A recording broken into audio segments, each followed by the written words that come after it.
Yes, greetings, blessings, people. We're here. We're back again with the one and only Richard Roe. And of course, we're here on the Big Bad Station with yours truly, DJKat the Katalyst. So, of course, Richard, let the listeners know what we're going to talk about today.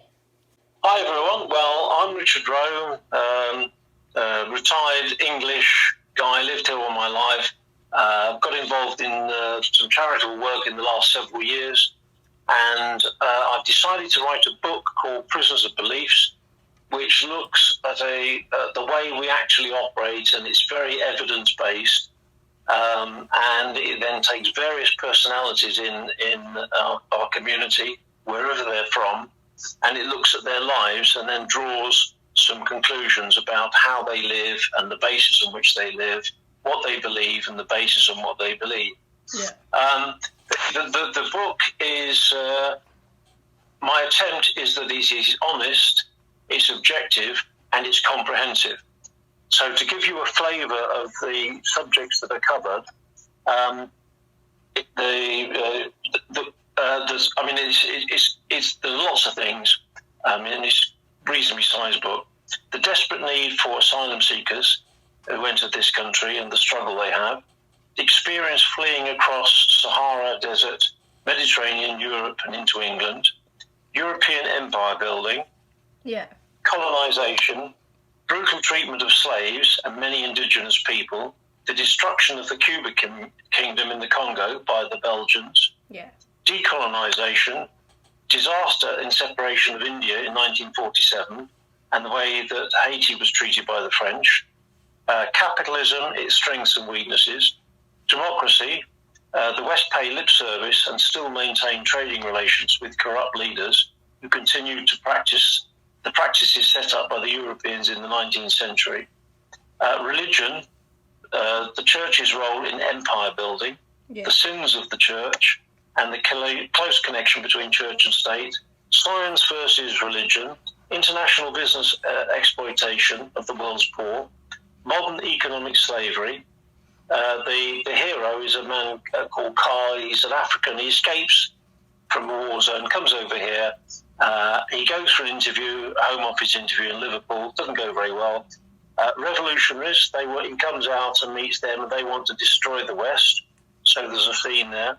Romance between an Asian girl and an English boy. Opposition from both sets of parents. There's violence. There's sexual abuse. Prostitution across Africa and into the UK. Yeah. Destruction of the planet. Taking control of your own life. Black market labour of East Europeans, and how Europeans took the resources from Africa, made Africa poor, and ruined the environment. Yeah. But there are solutions for all these characters. So you can see that is very wide-ranging, and a lot of it is factually based. So it's things that people can read that are relevant to their lives and relevant to our lives today, which hopefully gives them an educated view of what's important and what's actually happening in the world, not necessarily what people want or what they say. Yeah. And you know what, Richard? Sometimes, people don't really care about these topics unless it affects them. So what would you say to somebody who says, "Oh, I don't care about any of that"? What would you say to them? If they are under the illusion, if they don't care because they think it won't affect them, Yeah. then they're completely wrong. Yeah. And you've only got to switch the television on and find out the destruction of the planet that's happening at the moment across the world, including this country. Yeah. Nobody can be protected. And if you use your habitual habits carried forward, we guarantee destruction. And the idea that, for example, our standard of living can be maintained is a complete illusion. Yeah. If you looked at the debate, when there were 8 candidates trying to replace Boris Johnson, they were all saying how important it was to get the economy back on track and for economic growth. Yeah. Well, for economic growth, that is consumption. Yeah. And we are galloping towards self-destruction, and that will only accelerate it. Nobody was talking about the practicalities. And the solutions are absolutely radical, and they will reduce the standard of living of people in the West. and they either go along with it voluntarily in a cooperative way to try and control these changes, or they wait till resources run out and then they face the catastrophe, which is happening all over the world. Yeah. And this is not new. I mean, this has been evident for a long time. Definitely. So people say, I don't care. Well, that's okay. So you're going to take no part in it going forward, and you will be a victim, just controlled by events. Yeah. If that's your choice, that's fine. But you don't then turn around and feel that you have rights as an individual, which somehow need to be protected, because you are actually exposing yourself to a horrendous future. And that's not just being alarmist, that's saying, well, I've looked at the facts and maybe you need to. Definitely, 100%. And of course, when it comes to your kind of chapters in your book now, what would you like to talk to the listeners about today? Right, okay. Well, continuing on our conversation, it wasn't going to be in the... I wasn't going to talk about it initially, but I'll just bring this. Okay. This is a quote where Carl is reviewing various things, and he writes a letter to himself on capitalism, which I have got, yeah. But he then writes another letter to himself on democracy. Okay. And we think democracy is somehow a natural state, and in fact it's completely exceptional. It didn't exist. It was brought forward as an idea by the Greeks 2,500 years ago. It lasted 150 years. And their version of democracy is completely different from anything that we would recognise. Yeah. For example, slaves had no rights, were neutered, and were completely disregarded. Women had no voting rights because they were the property of men. So their definition of democracy is different from ours. What I'd like to do, where Carl has written a letter to himself about democracy. Okay. The principles enshrined in modern perception of democracy raises many questions regarding historical events that have shaped today the social and economic structures. The West have been happy to trade democracy for security when it suited them, subversing a number of newly forming democracies in South America and Africa. In many countries, leaders pay lip service to the principle of democracy, whilst advantaging themselves and silencing opposition by controlling and manipulating information. In times of uncertainty, people look for strong leaders with radical solutions, like Donald Trump, who say that they have the answers but rarely do. When anyone criticises Trump, he attacks the character of the person, not the statement, and suggests that they have ulterior motives. Truth is nothing to do with winning the argument. If you say it enough times, people will begin to believe it. Scientists and logic do not always win against resourceful communicators because they are restrained by what can be proven. Now, this is the bit that's relevant to our previous conversation. Okay. Doubt is the best weapon in defeating a body of facts, which were the tactics of the tobacco industry for decades. The oil industry, Exxon, knew man's activities were causing global warming in 1979 when their own scientists, the Exxon Research and Engineering Company, presented a research paper to the board.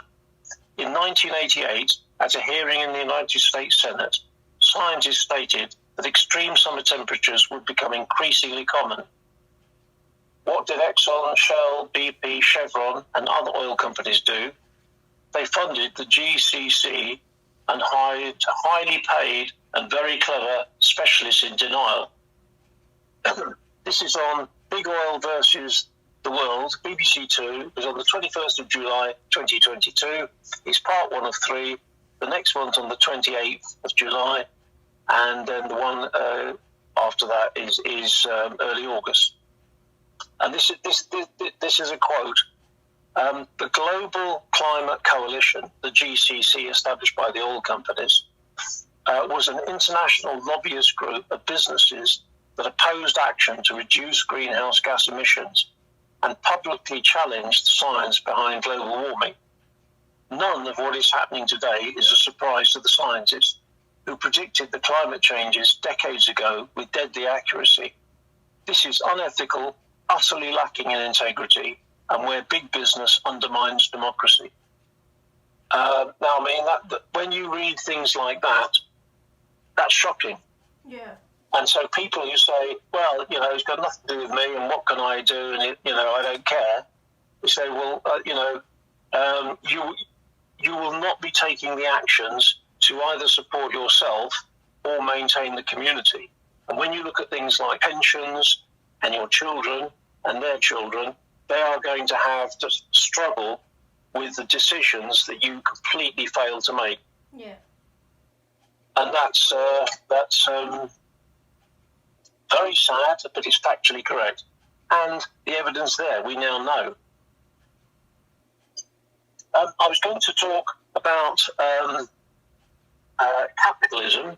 Yeah. I won't do that. I mean, there's a lot in there about how we stick with capitalism and how it's actually putting man above nature, destroying the planet, and trying to kill biodiversity, okay. Which is very sad. The last line of that, I'll read. Okay. Man's need to learn from whatever our history has taught us to date. The next lesson is how to become one global tribe. If we do not redress the balance, then nature will. And if we destroy the planet, do we even deserve to continue to exist? So anyway, that's there's some pretty stark things in here, and it will force people to think. They may reject it out of hand. Yeah. That is their choice. If they do, then they have no reason to complain later on if they find that life is not as they would like. Yeah. Because it absolutely won't be. Right. If I go back to another section, I'd like to talk about the history of the development of religious organisations. Sure. Carl is, as I say, he's the African guy. He's not allowed to work by Home Office rules because he's applied for asylum. Yeah. He's bored out of his brain. He goes to the library and he starts to research the evidence of why his circumstances are there. What are the influences on his life and the influences in society? Okay. And his support worker is called Graham and says, well, you've looked at organisations, but you haven't looked at one huge area, and that's religion. Yeah. And he said, well, that started off with Jesus and preaching Christianity. And he said, no, not the stories. Look at the organisations. Yeah. So this bit is where he goes to the library and he starts researching the organisations. Okay. Right. Okay, so this section's called Religious Organisations. The next day, Carl is at the library before the doors are unlocked. His thoughts revolve around his Christian upbringing in Africa. He was familiar with and had accepted the teachings of the church. He surprised himself with his own ignorance regarding any objective historical understanding of how the church had become the institution it is today, and what role the Bible played in that process. He already knew that the Old and New Testaments were stories handed down over many generations, but assumed that somewhere there were original first-hand accounts of the birth, life, and death of Jesus. And this is a quote which can be checked out on Wikipedia, and it's from Bart D. Ehrman. He's a distinguished professor of religious studies at North Carolina University. He's a scholar, and he's published a number of books on religion. And this is a quote from him. I did my best, my very best, to hold on to my faith that the Bible was the inspired work of God with no mistakes, and that lasted for about 2 years. I realized at the time we had over 5,000 manuscripts of the New Testament, and no two of them were exactly alike. Another quote by the same man, and he in conjunction with Robert Eiselman, who is another academic, the Gospels are full of discrepancies, were written decades after Jesus' death by authors who had not witnessed any events in Jesus' life. They go on to say the Gospels were authored not by eyewitnesses who were contemporary with the events that they narrate, but rather by people who did not know Jesus, see anything he did, or hear anything he taught, and that the authors did not even share a language with Jesus. And this goes back to my comments. The earliest stories in the Bible are Matthew, Mark, Luke, and John, which were written 50 to 70 years after Jesus' death. There was no direct interaction between Jesus and any of the writers of the Bible. Carl is shocked by this, but becomes less surprising when you understand the evolution of humans and Christianity. In the 1st, 2nd, and 3rd centuries, Christianity spread in many directions, and interpretations became increasingly diverse. Stories were told countless times, some written down, many spread by word of mouth. Unsurprisingly, there were many variations and obvious discrepancies between the stories, including amazing accounts of mythical creatures, God in the sky, and hell being in the bowels of the earth. Some stories had become so embellished as to be ridiculous, robbing them of credibility.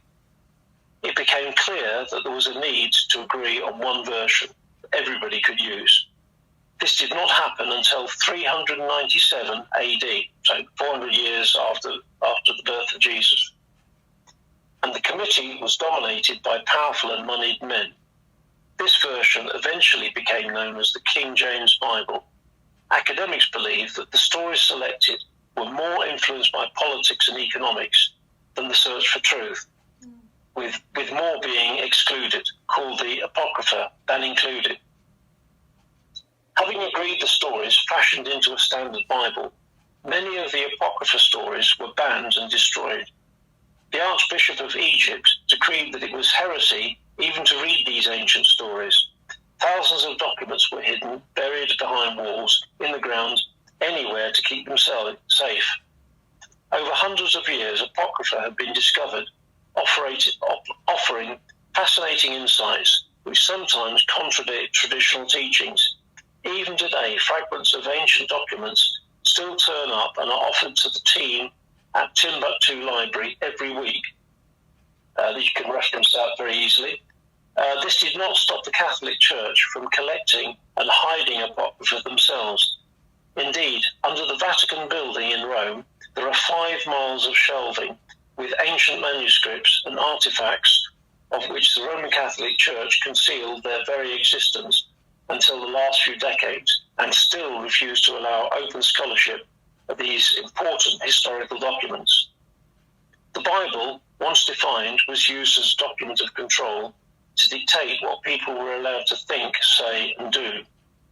The Church determined what sin was, giving Church the authority to reward those who conformed and punish those that did not. Indeed, no new work could be published without the permission of the Church. For many years, William Tyndale was hunted by the Catholic Church to prevent him from translating the Bible from Latin into English. Commoners could not read Latin, allowing the interpretation of the Bible to remain the preserve of the Church. Captured in Antwerp, the Church authorised his execution. Again, this is from Wikipedia. The reason I use them is because if I said it's in this book, it's page 196, you can buy it for £10. That's not as easy as to say, well, I can reference it from Wikipedia, but all these can be supported from lots of different sources. Yes. So this is from Wikipedia. William Tyndale is well known for his translation of the Bible into English. In 1536, he was convicted of heresy and executed by strangulation and then burned at the stake while still alive. William Tyndale had as much influence, that's the quote, I'll look back to my writings now. William Tyndale had as much influence on the development of the English language as Shakespeare. and yet is almost written out of history. He created phrases that are used everyday language today. The Lord's Prayer, Our Father who art in heaven, fight the good fight, am I my brother's keeper, the spirit is willing but the flesh is weak, salt of the earth are just but a few. Once the translation became widely available, control had to be re-established, and within 2 years it was officially adopted and formed the basis of the modern King James Bible. Maintaining power was the key. What you believed was relatively unimportant, unless it challenged the power of the church, in which case it could get you killed. Galileo, the father of modern science, built a telescope that proved that the Earth was not the centre of the universe, and this was in direct contradiction of the teachings of the church and human observation. Standing on the ground and staring at the sky gives the sensation that the Earth is stationary and the sun, moon and stars are moving around the Earth. Gravity demonstrates that everything falls to the ground, so the Earth must be the centre of the universe. Yet despite all these self-evident truths, Galileo persisted in contradicting the church. Again, the quote from Wikipedia, the matter was investigated by the Roman Inquisition in 1615, which concluded the idea was foolish, absurd and heretical, since it contradicted the Holy Scripture. Galileo alienated the Pope. He was tried by the Inquisition, found vehemently suspect of heresy, and forced to recant. He spent the rest of his life under house arrest. During the Middle Ages, the dominance of the church was considerably strengthened by granting indulgences to sinners who offered money or land to the church for the forgiveness of sin, thereby enhancing their chances of going to heaven. At its peak, 1/3 of the land in Western Europe was owned by the church. This institutionalization of religion enabled the gathering of the vast wealth needed to construct the magnificent cathedrals and churches throughout the country, glorifying God while simultaneously demonstrating wealth and bestowing worldly power on those in charge, all divinely blessed. The Bible had a profound impact on the cultural evolution of the Christian church. Some historians believe that women contributed more than men to the early spreading of Christianity. But after 397 AD, women were relegated to a subordinate role, and the central characters in the stories were exclusively male. God the Father, Jesus, Son of God, 12 disciples, all men. Jesus' mother was sanitized as a virgin, and for 1600 years, Mary Magdalene was maligned as a prostitute, which was not corrected by the Pope until 1969, when the fabrication could no longer be sustained in the face of historical evidence. Some historians believe that she was the senior disciple, Jesus' confidant and girlfriend. Recent archaeological evidence suggests that God had a wife, Asherah. Undervaluing the contribution of women is historically inaccurate and still reinforces sexual inequality in the Catholic and Protestant churches today. Although Carl is focusing on his own Christian background, there are numerous examples in many religions where women are deemed the chattels of men and therefore second-class citizens. He wonders how many religions are male-dominated, placing women in very restricted and subordinate roles. Is it essential for human society to function, a reflection of the insecurity of men, or merely a historical legacy? If either of the last two, how much does it restrict human potential? Today, there are many women in important roles throughout most organisations, and evidence that when more than one woman is on the board of large companies quoted on the London Stock Exchange, the companies are more profitable. The same observation could be made about minorities. So that's the end of that bit. There's a lot to think about, and people will have the opportunity of saying, do I believe it? Is it interesting? Is it true? Does it reflect on my life? They can reject it. That's entirely their right. But they're doing it in the face of evidence, unless they can come up with justifications. Yeah. So anyway, I don't know how that bombards you. Yeah, it's definitely interesting. And it kind of does make you think about the stories from the past and what we actually take forward as well, and what we really listen to. And maybe we need to criticize things a little bit more in depth rather than just taking it face value. Well, you look at what's today, and a lot of the things that we've done today have created the world we all benefit from, or those that benefit, particularly people in the West. Yeah. But then the idea that this will sustain us in the future is completely wrong. Yeah. We have to learn from the past, and we then have to work together on solutions. And we need to work as a team, and not all the team members are in this country. There's no way that we, the British, will be able to survive and prosper going forward unless we cooperate with many different people. Some have different beliefs, some are in different parts of the world, and they have different histories. Yeah. And one of the issues is to actually acknowledge the past and to accept that there are things that were done which we don't agree with today because of our values. Yeah. That didn't mean necessarily everybody in the past was a sinner or a bad person.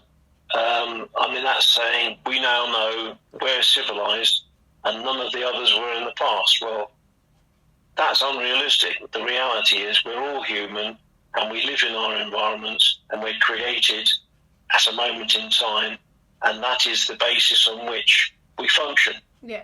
But we are now in a position where we have so much interdependence that we need to coordinate, and a lot of the nationalists, a lot of the religious groups, a lot of the tribes, and by tribe, I would, the English are a tribe. Yeah. They may not recognise the terminology, but they are. Yeah. A lot of the tribes have identity, and they're very jealous of not losing their identity, whereas in fact that's completely unrealistic. Yeah.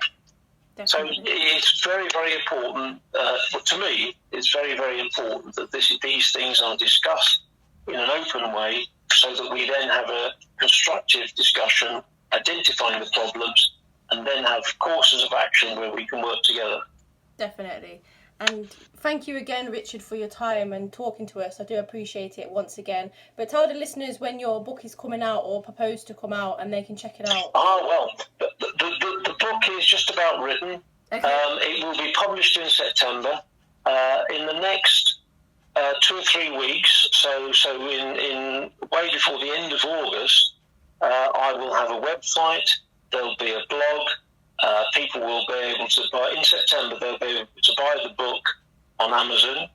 I might be selling it directly myself through the website. Okay. Whether I go into retail shops, they're very difficult to get into. Yeah. The publishing industry is very much a closed book, if you pardon the pun. But if I can then create interest and demand, I think then publishers would then be much more interested. Yeah. At the moment, I'm an unknown writer, and they'll say, well, what have you published? Does anybody know you? Are you famous? They go, no. So that's different, but it will be available. I know quite a few people who said that's interesting, and we would like to buy the book as soon as it's published. Anybody who does, if they put a review on Amazon, that'd be great. Yeah. Because it then goes with their algorithms, it goes higher up the scale and you get more visibility. And for me, the objective of the book is not to make money. I think I'll lose money in the process. It's to actually spread the word and get people to think about their own lives. Yeah. And if it changes their actions going forward, then the book's done a good job. Definitely. Thank you again for your time. I do appreciate it. I hope you have a great rest of the day. Excellent. Well, thank you very much indeed. I've enjoyed it. Same here. Thank you again. Thank you.